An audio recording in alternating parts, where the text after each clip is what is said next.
Had launched a program called Shine LA a couple of months ago in preparation for the World Cup, and now we are called on to direct that citywide. We need people from all over the city to come to downtown and to help with this effort. The staff, the mayoral staff standing behind me, represent the best of our organizers and community liaisons, and they will be leading that effort. I do want to go back and say that, just go back in time a minute. On Thursday of last week, Los Angeles was peaceful. There was nothing going on here that warranted the federal intervention that took place the very next day. If we want to look at the cause of what is happening here, I take it back to raids that took place on Friday, and the uncertainty and the fear and the fact that families across the city are terrified that they don't know if they should go to work, they don't know if they should go to school. We have people that were detained. We don't even know the exact numbers of the people that were detained. We have people that have not had contact with legal representation, nor have they even had contact with their families. And so there is an awful lot of concern. When the administration started, they said that this was about crime. They were going to go after violent felons, drug dealers, and I don't know how that matches with the scenes that we saw of people in Home Depot running through the parking lot because they were afraid that they were going to get arrested. You are talking about people who are trying to survive day by day, which is what a day laborer is doing, and why they would be considered as part of a problem as opposed to contributing to our economy is very difficult for me to understand. We've also received reports of people who were here legally, who were showing up for their annual appointment at the immigration office and maybe even showing up with their family and getting detained. This is just absolutely unnecessary. People have asked me, what are the Marines going to do when they get here? That's a good question. I have no idea. The National Guard that are here now have one assignment, and that is to protect one building, which is the federal building downtown. The second building, which is the federal building on Westwood Boulevard. And as far as I know, nothing has happened in Westwood at all. So this was not needed. The idea that the administration would usurp the authority of our state government, take it away from our governor, Gavin Newsom. The governor knows that if we put a request in for the National Guard and it went to him, he would comply. There was never an issue there because we were never thinking about calling upon the National Guard. So I do want you to know that the violence that has happened has required LAPD to ask for additional assistance, but not from the federal government. We are a county of 88 cities. There's a number of police departments in those cities, and we have the sheriff's department. And so we have received assistance from the California Highway Patrol. I mentioned the sheriffs from Orange County, San Bernardino, Riverside, Santa Barbara, Ventura County, and a number of law enforcement departments around the county. So with them being fully deployed now, we're establishing a unified command under LAPD and Chief McDonnell, which will accelerate our ability to respond to hotspots when people splinter off and create pockets of trouble. So I do want to thank all the officers who've been working tirelessly and putting themselves at risk to keep our city safe. But the real solution of all of this is for the administration to stop the raids. We have heard that these raids might take place for the next 30 days. We don't know how many are going to take place in a given day. And you just think about the disruption to families and the disruption to our local economy. You might have a mother who goes to work in someone's home doing childcare or taking care of the household, a father who is the gardener or doing landscaping, people who are working in factories, and people without documents who are running small businesses, contributing to our economy in every step of the way. So I just want to conclude by saying we are 12 months away from the World Cup. We need the administration to help us prepare. They are talking about spending over $100 million with this deployment, which is why I say that I feel like we've all been in Los Angeles a part of a grand experiment to see what happens when the federal government decides they want to roll up on a state or roll up on a city and take over. So with that, I would open it up for questions, of which Zach will manage. Thanks, Mayor Bass. I know that you're saying that some of the violence that we've seen, the chaos later in the evenings, that it's only limited to a few streets, but it does seem to be ramping up. There was a lot of looting last night spreading to other parts of downtown LA. I know you've said that the solution is to stop the raids, but the federal government has said that's not going to happen. What is your plan to bring calm to the city? Well, first of all, when I say a few streets, I don't mean that to mean like it's very small, because the vandalism, especially the graffiti, has happened kind of outside of that. But nevertheless, I'm trying to counter the image that this is happening all over our city, because it is not. And so we do want law enforcement to respond aggressively. Anybody that is out committing crimes are not doing it in solidarity with immigrants. They are doing the exact opposite. So we have to enforce the law here. I'm going to continue advocating with the federal government, though, to see how disruptive this is. But there needs to be a call that says this is unacceptable. And if you engage in this behavior, you will be prosecuted. Now, we're looking at things like curfews. We're looking at other aggressive response that we can have in case this violence breaks out again. Do you think there will be a curfew? And wouldn't you say that the LAPD is being aggressive? Well, I do think that they are, but I do think that we need to be in terms of prevention.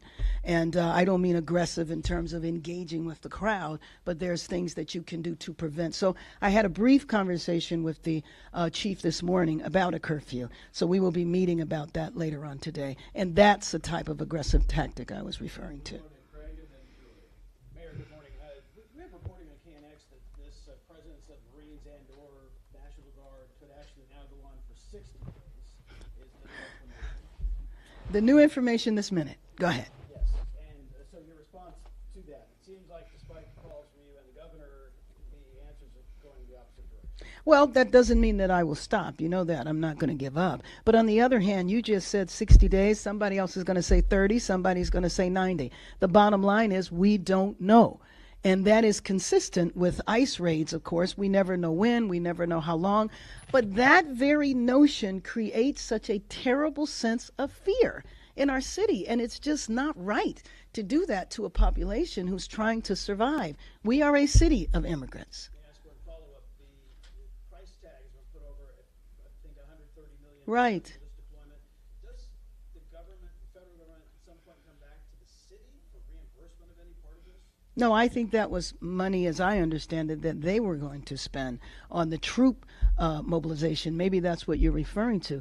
They don't need to spend it themselves. So I could not even imagine that they would come here and ask us to reimburse their unnecessary expense. Just imagine what we could do with $130 million in terms of preparing our city for the World Cup. Exactly. No, LA cannot afford it. Yes.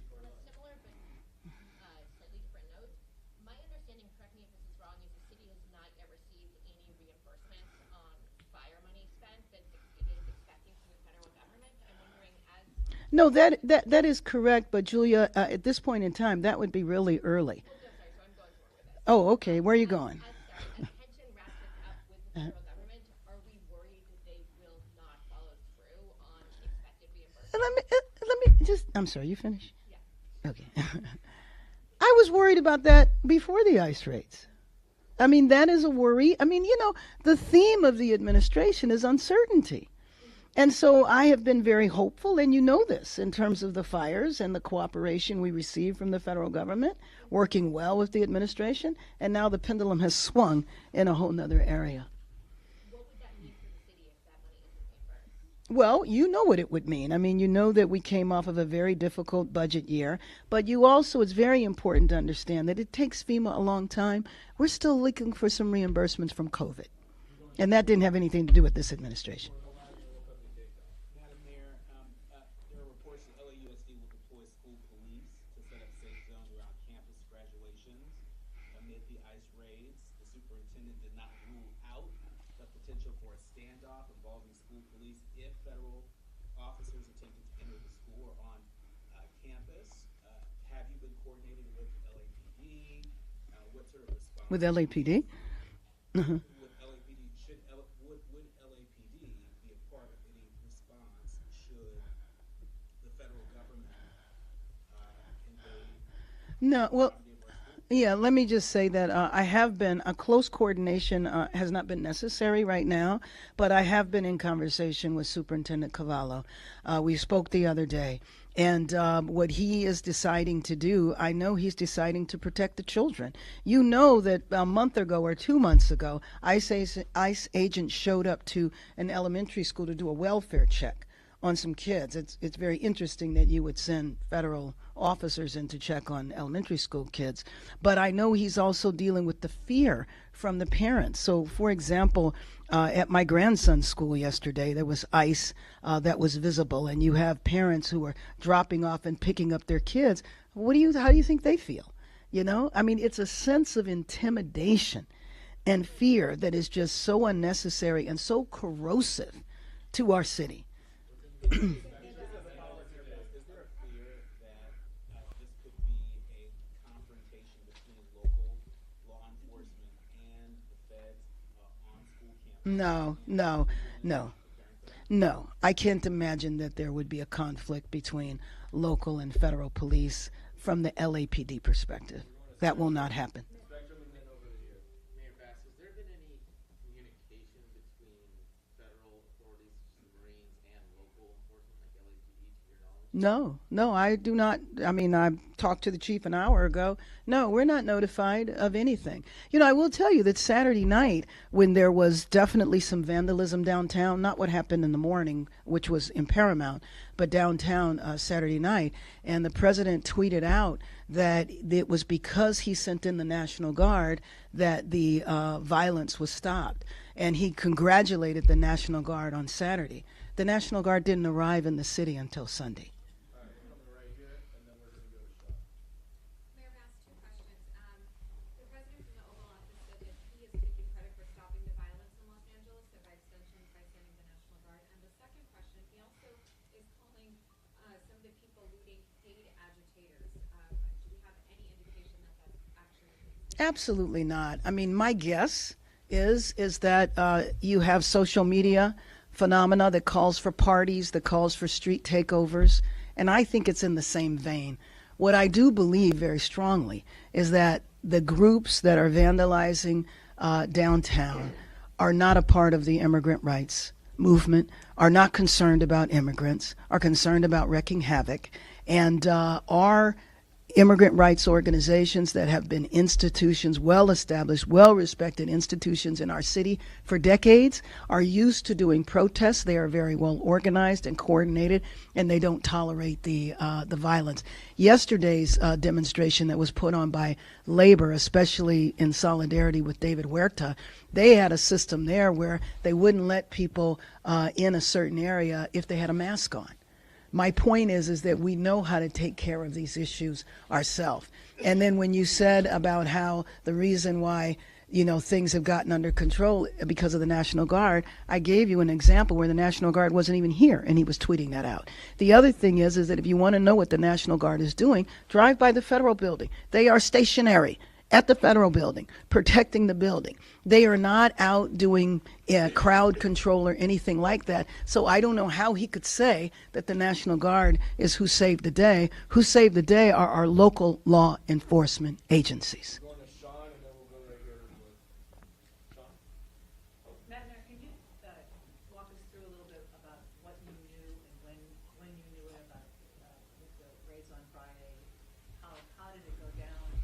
When did you first get the sense that something was awry, and when did you first get the sense that the president might be planning to deploy the National Guard? Well, on Friday, I was notified when the raids were happening. I was notified, there were 3 raids in the city of Los Angeles. There might have been some others I've heard about that were outside of the city that day. And I heard about it when the Rapid Response Network began notifying people that a raid was taking place.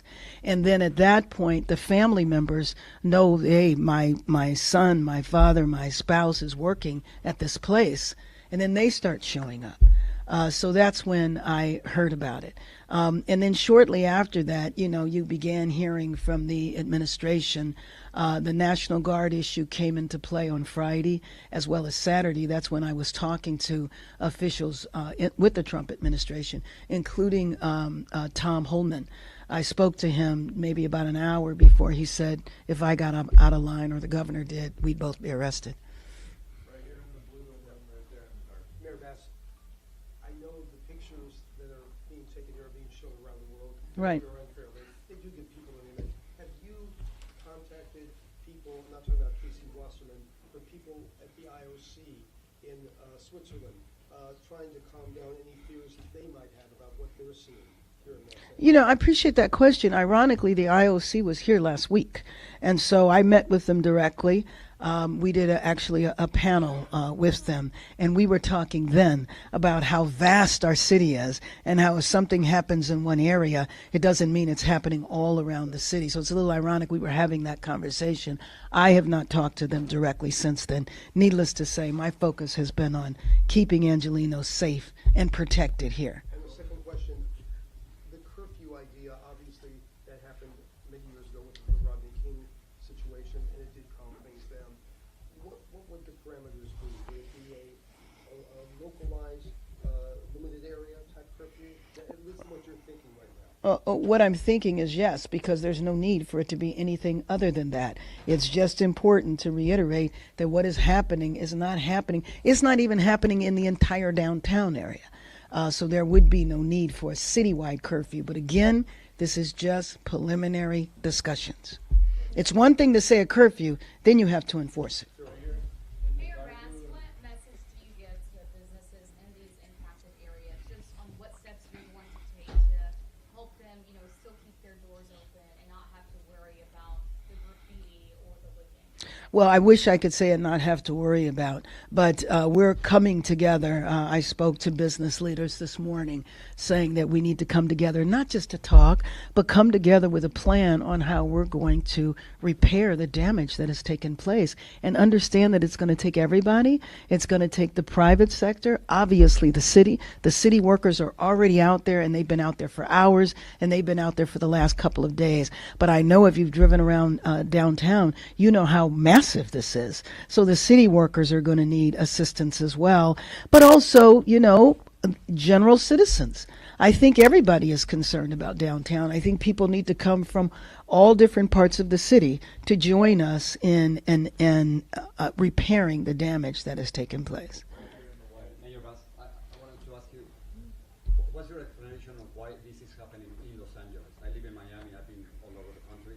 I haven't seen this in any other place. Why is it happening here? Many people think that Los Angeles is a pretty brave city to say things that others are ignoring. Why here? Why did it happen? To be honest with you, I don't know, especially considering the relationship that was developing before this. The only thing I can think of, and that's why I keep going back to, I think we're an experiment. Because if you can do this to the nation's second largest city, maybe the administration is hoping that this will be a signal to everybody everywhere to fear them. That your federal government that historically has protected you can come in and take over. Have you talked to President Trump? No, but I'm gonna put out a call to him today. I have been talking to. I want to tell him to stop the raids. I want to tell him that this is a city of immigrants. I want to tell him that if you want to devastate the economy of the city of Los Angeles, then attack the immigrant population. I want to tell him, don't you want the World Cup to be a success for you?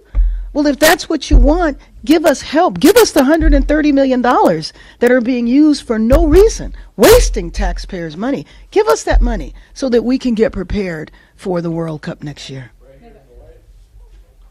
It sounds like have you been trying to reach them in the past week? It sounds like you were talking to the federal government on Friday and that kind of stopped, but and the focus is elsewhere. But No.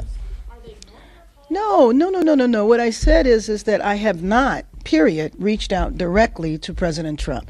My conversations with people either in the administration or close to the administration have been continuing. I've not spoken to Mr. Holman again, but I think those conversations are still going on. Mayor Bass, Mayor Bass, I know that you talked about getting business leaders to come together to clean up and help the downtown area, but some have talked to us about their concerns about just protecting their businesses. Absolutely. Yeah. And some have even said, could we get even the National Guard to protect us?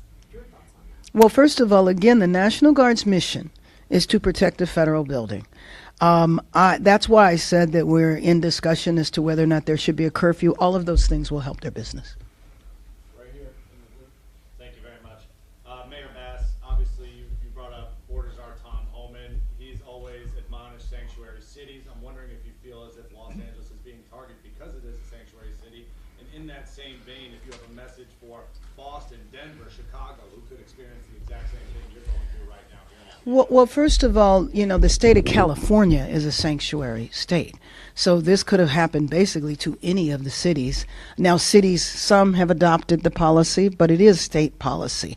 And so, yes, my concern with those cities that you named is look out. This could happen to you. And if I'm not mistaken, at least a couple of those cities, I think it's Denver and Boston, have already been hauled in to congressional hearings. Final question today. I know you said that your office is not being given a heads up about these raids. We were hearing reports yesterday that ICE went to Exposition Park yesterday and took some street vendors into custody. This is a public property. The city has a swimming pool there.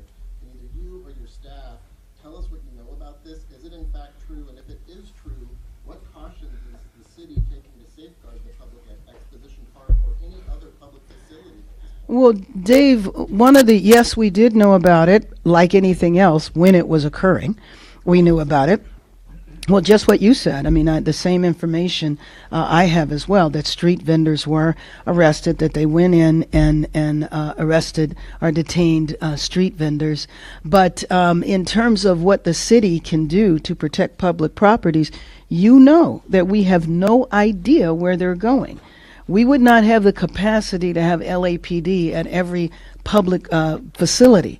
And so I was in a room yesterday morning, meeting with the immigrant rights organizations, and all of a sudden everybody's cell phones started blowing up. That's when we all heard about a raid that was taking place in Whittier. So part of the uncertainty and the instability that this creates is that we don't know. It's kind of like whack-a-mole. So if the city hears of something, they will go to it, but there is no capacity that we could monitor all of the public facilities. But just for our understanding, for example, if ICE shows up at the city side, the aquatic center, whatever, does the city ask them to produce a warrant? Do they ask if they have a warrant to go onto the property? Well, we can ask that, but at the end of the day, it would be very difficult for city staff to tell armed ICE agents that they can't come in somewhere. Next. Oh, Yeah, the I'm sorry. military I'm going to call on you. right now- sorry. I was going to say, the federal military is now confined. What would be the implications if they step beyond the federal building protection? And what would you tell those troops to think about before they took an order, or if they were ordered to do something like Well, that? I don't think I'm going to tell them.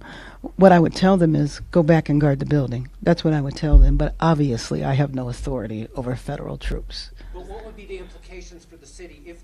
Well, the implication, it depends on what they would do. Again, there's nothing happening.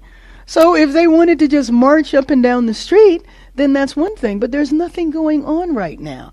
And when there is something going on, our law enforcement has the capacity to address it. Yes, wrap us up. Yeah, I wanted to ask you about the Australian journalist who was shot earlier this week to the rubber bullet.